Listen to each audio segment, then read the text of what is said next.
The government is lying about being a government. Listen to what this lady found out.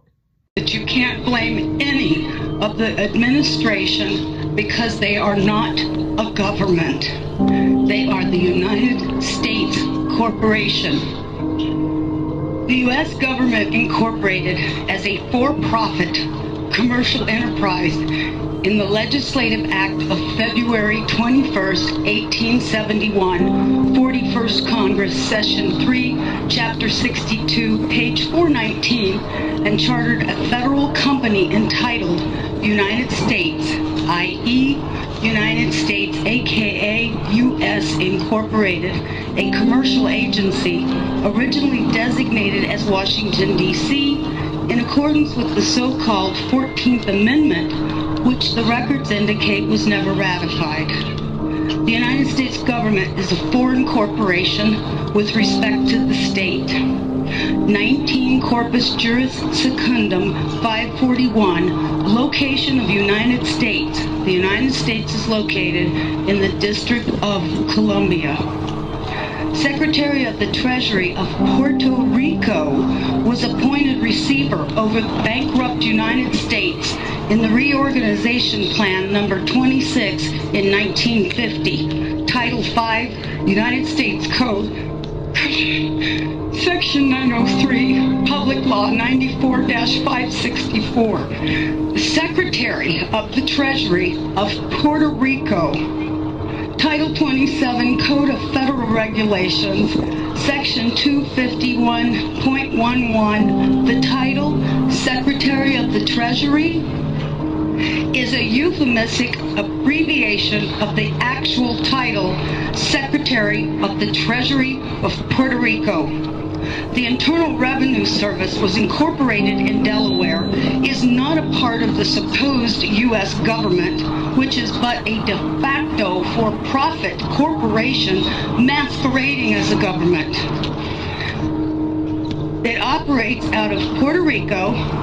This is the IRS. It's not registered to do business in any state, is the bookkeeping and debt collection arm of the Secretary of the Treasury of Puerto Rico. They collect for the International Monetary Fund.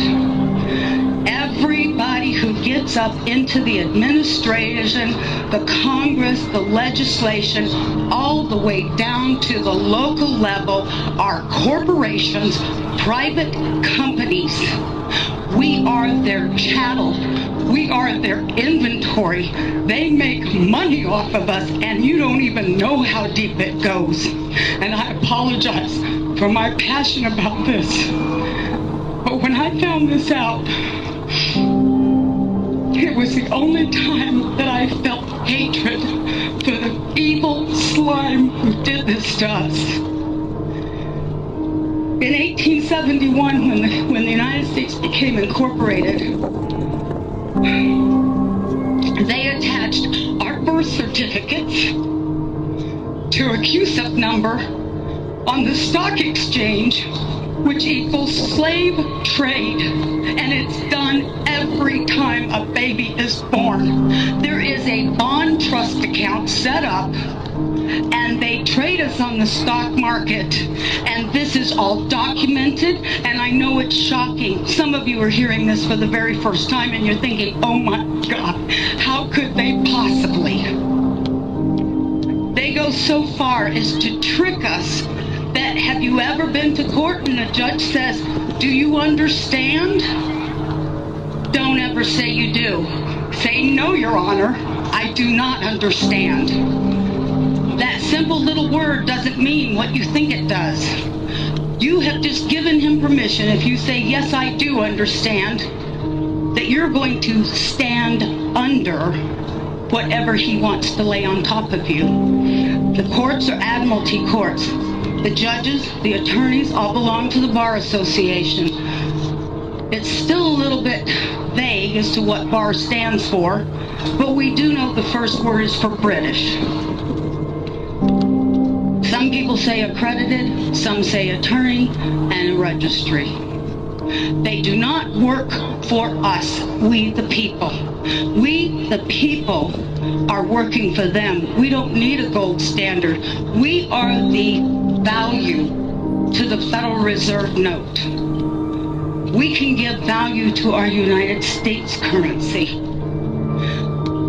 The Constitution that they're teaching today, as wonderful as it is to learn about a big portion of it, it's not the correct Constitution. It's actually a second Constitution, and that's the one that they wrote when they went incorporated. In 1933, there was the Emergency Banking Act. You've got the War Powers Act, Trading with Enemies Act, and every year, the United States corporation, masquerading as our supposed government, which is no more than elected officials like a CEO and the stockholders board for AT&T or Microsoft. So you're not voting for a legislation. You're not voting for a representative because each and every one of them are bonded under a United States corporation. There's 37,000 subsidiaries of that corporation. Every agency, when you look it up on Dun & Bradstreet, is listed as a corporation. It is a for-profit private company, and we're their inventory. I feel bad knowing that I've been enslaved all this time, and I'm sorry for the people during the civil rights, all the wonderful ones who were already in slavery and they thought they were freed. We've all been in this boat together, and people need to really wake up, and we need to hold these corporate officials' feet to the fire and insist the corporation must be dissolved, the Federal Reserve must be banned from this country, and we must turn our system of judiciary back to a common law. If there's no harm, no loss, there's no crime. And everything else is a way to get you to pay. Even the court systems are hooked up to the QSIP system. When you get a case number on a court document and you're being charged with something, why do you think they call it a bill or being charged? Because that's exactly what's happening.